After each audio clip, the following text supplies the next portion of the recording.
Hi hello നമസ്കാരം. നമ്മുടെ ഇവിടെ പൊതുവെ യൂട്യൂബ് ചാനലുകൾ ഭയങ്കര നീതിമാന്മാരാണ്, ഭയങ്കര എന്താ പറയുന്നത്, സമത്വം പാലിക്കുന്നവരാണ്, ദേശസ്നേഹമുള്ളവരാണ്, സാമൂഹിക തിന്മകൾക്കെതിരെ പ്രതികരിക്കുന്നവരാണ്. അങ്ങനെ അതൊക്കെ വെറുതെയാണ് കേട്ടോ. ഞാനൊക്കെ കഴിഞ്ഞ ദിവസങ്ങളിൽ ചെയ്ത വീഡിയോയ്ക്കൊന്നും വലിയ റീച്ചൊന്നും ഉണ്ടാകത്തില്ലെന്ന് എനിക്കറിയാം. കാര്യം ഞാൻ ഒന്നിൽ കൂടുതൽ പ്രാവശ്യം ചെയ്തിട്ടുള്ള വീഡിയോകളാണ്.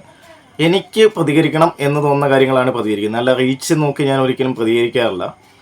അപ്പോൾ അങ്ങനെ, പക്ഷേ ഇവിടുത്തെ ചാനലുകളെല്ലാം അങ്ങനെയൊക്കെയാണ്. വലിയവൻ ചെറിയവൻ, വലിയ യൂട്യൂബ് ചാനൽ, ചെറിയ യൂട്യൂബ് ചാനൽ, റീച്ചിൻ്റെ പുറത്താണ്.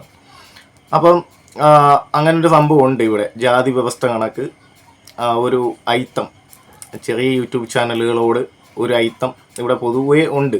പ്രത്യേകിച്ച് നിങ്ങൾ തീർത്താത്തയുടെയും അല്ലെങ്കിൽ ഇപ്പം വണ്ടിച്ചിയുടെയൊക്കെ ചാനൽ കാണുമ്പോൾ നിങ്ങൾക്ക് ബോധ്യമാവും. അവർ പറയുന്നത് നിങ്ങളുടെ ചെറിയ ചാനൽ 1000 പേരെ വ്യൂ ചെയ്യുന്നുള്ളൂ. പറയുന്ന കാര്യമാണോ ഇല്ലയോ എന്നുള്ളതല്ല അവർ നോക്കുന്നത്. അപ്പോൾ അങ്ങനത്തെ ഐത്തം പൊതുവേ ഉണ്ട്. അല്ലാതെ ഇവരാരും സാമൂഹിക നന്മയ്ക്ക് വേണ്ടിയോ സാമൂഹിക നിലപാടിന് വേണ്ടിയോ അല്ലെങ്കിൽ തൻ്റെ നിലപാട് കാത്തു സൂക്ഷിക്കാൻ വേണ്ടിയോ ഒന്നുമല്ല കിടന്നയിച്ചുരയ്ക്കുന്നത്. പണമാണ് മുഖ്യം. പക്ഷെ എൻ്റെ ഒരു ചാനലിൻ്റെ ഇതറിയാം. ഞാൻ റീച്ചുള്ള സംഭവം, റീച്ചില്ലാത്ത സംഭവം എടുക്കും. കാര്യം കഴിഞ്ഞ ഞാൻ ബെറ്റർ കോളിൻ്റെയൊക്കെ ഗായത്രി വക്കീലിൻ്റെയൊക്കെ ആ ഒരു സംഭവം എടുത്തപ്പോൾ അമ്മയുടെ വിവാഹം നല്ലൊരു പോസിറ്റീവായിട്ടുള്ളൊരു സംഭവമാണ്. അപ്പം അതൊക്കെ എടുത്തപ്പം പൊതുവെ അതേ കണക്ക് തന്നെ നമ്മുടെ സാന്ദ്ര തോമസിൻ്റെ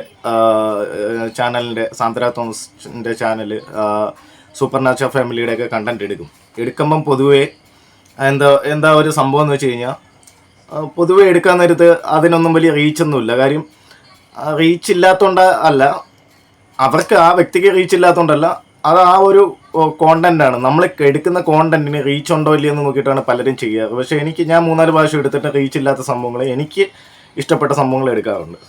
ഇവിടെ ഇപ്പോൾ പൊതുവെ ഫാമിലി വ്ളോഗിൽ മെയിനായിട്ടുള്ളൊരു സംഭവമാണ് ഈ കുടുംബ വിഷയം അല്ലെങ്കിൽ ഗാർഹിക പീഡനം.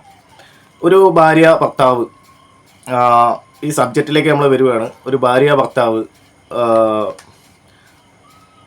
കല്യാണമൊക്കെ കഴിഞ്ഞ് ഇങ്ങനെ വന്നു കഴിഞ്ഞാൽ അവരുടെ കുടുംബം കാണുമായിരിക്കും. അപ്പോൾ പിന്നെ ഒരു അമ്മായിയമ്മ, ഇവിടെ ഒരു സീരിയൽ ടൈപ്പ് എന്താ പറയുന്നത്, സീരിയസ് ആണ് നടക്കുന്നത് പൊതുവെ എല്ലാ വീടുകളിലും.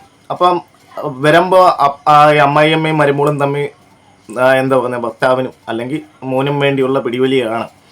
അതിൻ്റെ ഇടയ്ക്ക് ചില ഇമോഷൻസ് കാണാതെ പോകും, അങ്ങോട്ടും ഇങ്ങോട്ടും കാണാതെ പോകാറുണ്ട്. ഇവിടെ നമ്മുടെ ചൂടൻ്റെ കാന്താരി എന്ന് പറഞ്ഞുകൊണ്ട് കേൾക്കുമ്പം തന്നെ ഒരു ഫ്രീക്ക് നെയിം, നല്ല മറുപടി ഒന്നും ആരും വരില്ല എന്ന് എനിക്കറിയാം.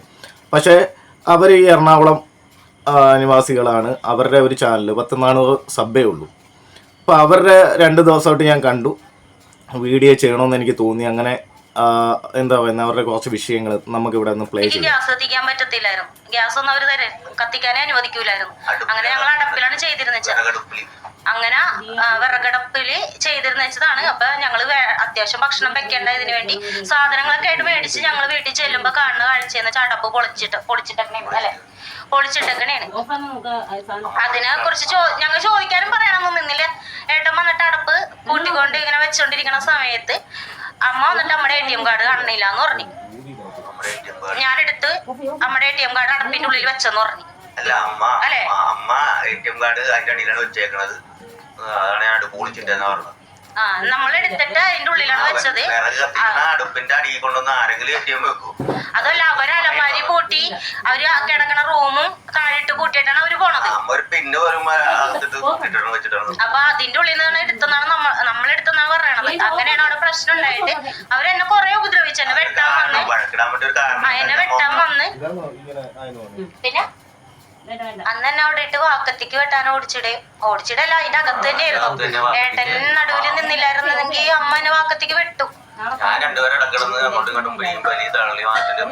ഒരാളെ തള്ളി മാറ്റുമ്പോ അടുത്ത ആള് വാക്കത്തി വിട്ടാൻ സൗമ്യന അത് അങ്ങനെ ഭിത്തിരി തള്ളി വെച്ചിട്ട് വാക്കത്തിക്ക് വെട്ടാൻ ചെല്ലുമ്പോ ഞാനും തള്ളി മാറ്റാൻ പറ്റും. അങ്ങനെയായിരുന്നു സംഭവം. അതുവരെ ആ വീട്ടില് അതിക്ക് മുന്നേ ഇത് വലിയ പ്രശ്നം ഉണ്ടായിട്ടും ഈ പറഞ്ഞ പെങ്ങളോ അല്ലെങ്കിൽ ചേട്ടത്തിയോ ഒന്നും വന്നിരുന്നില്ല. പക്ഷെ ഈ സംഭവം നടക്കുന്ന സമയത്ത് അവിടെ എല്ലാവരും അവിടെ. എനിക്കറിയാം, ഈ വീഡിയോ ഇടുമ്പോൾ തന്നെ കുറേ ആൾക്കാർ വന്നിട്ട് കുടുംബ വിഷയങ്ങൾ എന്തിനു പുറത്ത് സംസാരിക്കുന്നു എന്നൊക്കെ പറഞ്ഞുകൊണ്ട് വരും. കുറച്ച് അമ്മാവന്മാരും അമ്മായിമാരൊക്കെ വരും. അങ്ങനെ വരുന്നത് സ്വാഭാവികമാണ്. ഇങ്ങനെയുള്ള ഈ വിഷയങ്ങൾ സംസാരിക്കേണ്ട ആവശ്യമുണ്ടോ? അത് അവരുടെ കുടുംബത്തിൻ്റെ വിഷയമല്ലേ. പക്ഷേ നിങ്ങൾ മനസ്സിലാക്കുക, പല കുടുംബ വിഷയങ്ങളാണ് വളരെ കൂടുതലും കൊലപാതകത്തിലേക്കും വലിയ കൊടിയ പീഡനങ്ങളിലേക്കൊക്കെ പോകുന്നത്. അത് നിങ്ങൾ ഈ പ്രവീണിൻ്റെയും പ്രണവിൻ്റെയും അല്ലെങ്കിൽ അങ്ങനെ വലിയ വലിയ യൂട്യൂബ് ചാനലുകളുടെ മാത്രം എടുത്താൽ പോരാ. ഇത് ഒരു 10-400 സബ്ബേ ഉള്ളൂ. അതുകൊണ്ട് ഇവരുടെ സബ്ജക്റ്റ് പൊതുവെ ആരും സംസാരിക്കാൻ ആരും താല്പര്യപ്പെടുന്നില്ല. പക്ഷെ നമ്മളങ്ങനെയല്ല. നമ്മളെല്ലാ വിഷയവും, നമുക്ക് കാതലായിട്ടുള്ള എല്ലാ വിഷയവും നമ്മൾ സംസാരിക്കണമെന്ന് വിചാരിക്കുന്നുണ്ട്. വലിയ റീച്ച് കാണില്ല, പൊതുവേ കാണില്ല, അത് പ്രതീക്ഷിക്കുന്നുമില്ല.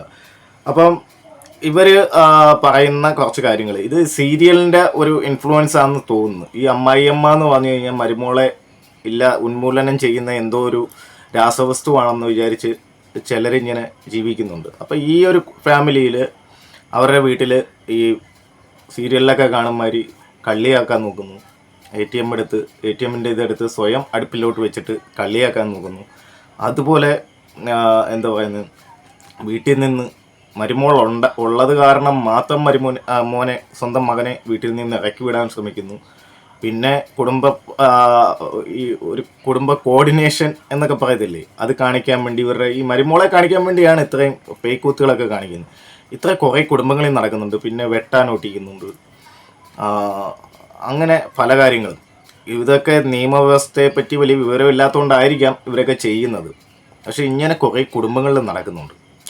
കുറേ സ്ത്രീജനങ്ങളുടെ ലൈഫ് ഇങ്ങനെ തകരുന്നുണ്ട്.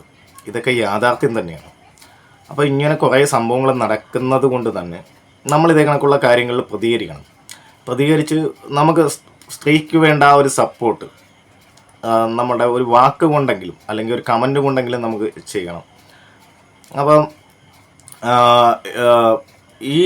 ഇങ്ങനെയുള്ള സബ്ജക്റ്റ് എടുക്കുമ്പോൾ പൊതുവെ വരുന്നൊരു കാര്യമാണ് കുടുംബ വിഷയമല്ലേ. പല കുടുംബ വിഷയങ്ങളും വലിയ വലിയ അക്രമങ്ങളിലേക്കും ഇതിലൊക്കെ പോകുന്നതിന് കാരണമെന്ന് പറഞ്ഞാൽ നമ്മളെപ്പോലുള്ള ആൾക്കാരുടെ ആറ്റിറ്റ്യൂഡാണ്. കുടുംബ വിഷയമാണ്, പക്ഷേ അതിനൊരു പരിധിയുണ്ട്. അത് ഒരു മനുഷ്യൻ വെളിയിൽ പറയേണ്ടി വരുവാണെങ്കിൽ അത് അവൻ്റെ ഗതികേട് തന്നെയാണ്. മനസ്സിലായില്ലേ? നമ്മളുടെയൊക്കെ എല്ലാവരുടെയും വീട്ടിലും എന്തെങ്കിലുമൊക്കെ മോശം കാര്യങ്ങളും ഇതൊക്കെ കാണും. ആരും പെർഫെക്റ്റൊന്നുമല്ല, എല്ലാ വീട്ടിലും കാണും. അപ്പോൾ അത് വെളിയിൽ പോകുന്നത് നമുക്ക് ഒട്ടും താല്പര്യമില്ലാത്ത കാര്യമാണ്. കുടുംബത്തിലെ വിഷയങ്ങൾ വെളിയിൽ പോകുന്നത്, നമ്മളെല്ലാവരും പോസിറ്റീവായിട്ട് നിൽക്കാൻ തന്നെയല്ലേ. നമ്മുടെ കുടുംബം നല്ലതാണെന്ന് പറയുന്നത്, നല്ല കുടുംബത്തിൽ പ്രധാനമാണെന്ന് പറയുന്നത് തന്നെയല്ലേ എല്ലാവർക്കും അഭിമാനമായിട്ടുള്ളത്. പൊതുവെ മലയാളിയുടെ ഒരു സ്വഭാവം, പട്ടിണി വരെ അവൻ മറച്ചു വെക്കുന്ന ഒരു സ്വഭാവമുള്ള ആൾക്കാരാണ്. അപ്പോൾ അവരുടെ കുടുംബ വിഷയം വെളിയിൽ പറയുവാണെങ്കിൽ അത്രത്തോളം അവരുടെ ജീവന് തന്നെ ആപത്തുണ്ടായിട്ടാണ്. അപ്പോൾ ഇങ്ങനെയുള്ള കാര്യങ്ങൾ നമ്മൾ പ്രതികരിക്കുക തന്നെ വേണം. അപ്പോൾ ഈ ഒരു ചാനലിൽ, ചൂടൻ്റെ കാന്താരി എന്ന് പറയുന്ന ചാനലിൽ പലരും തള്ളിക്കളഞ്ഞേക്കുന്നത് ഇത് ഫ്രീക്ക് പേരാണ്. പ്രത്യേകിച്ച് എറണാകുളംകാർ വെച്ച് ഇവിടെ ഫ്രീക്കാണല്ലോ. അപ്പോൾ ഫ്രീക്ക് പേരാണ്, അതുകൊണ്ടായിരിക്കാം. സോ എനിക്കിത് സംസാരിക്കണമെന്ന് തോന്നി. ഇങ്ങനെ ഒരു ഗാർഹിക പീഡനം, ഈ അമ്മായിയമ്മയിൽ നിന്നൊക്കെ ഉണ്ടാകുന്ന, ഈ അമ്മായിയമ്മ പോരിൻ്റെ ഭാഗമായിട്ടൊക്കെ ഉണ്ടാകുന്ന ഈ ഗാർഹിക പീഡനത്തെ പറ്റി നിങ്ങളുടെ അഭിപ്രായങ്ങൾ നിങ്ങൾ കമൻറ്റ് ബോക്സിൽ രേഖപ്പെടുത്തണം. പറ്റുമെങ്കിൽ ഈ ചാനലിനെ ഒന്ന് നമുക്ക് സപ്പോർട്ട് ചെയ്യണം. സോ ഞാൻ ഇവരുടെ ലിങ്ക് നമ്മുടെ കമൻറ്റ് ബോക്സിൽ പിൻ ചെയ്തിട്ടേക്കാം. അപ്പം thank you all, thank you for watching. By.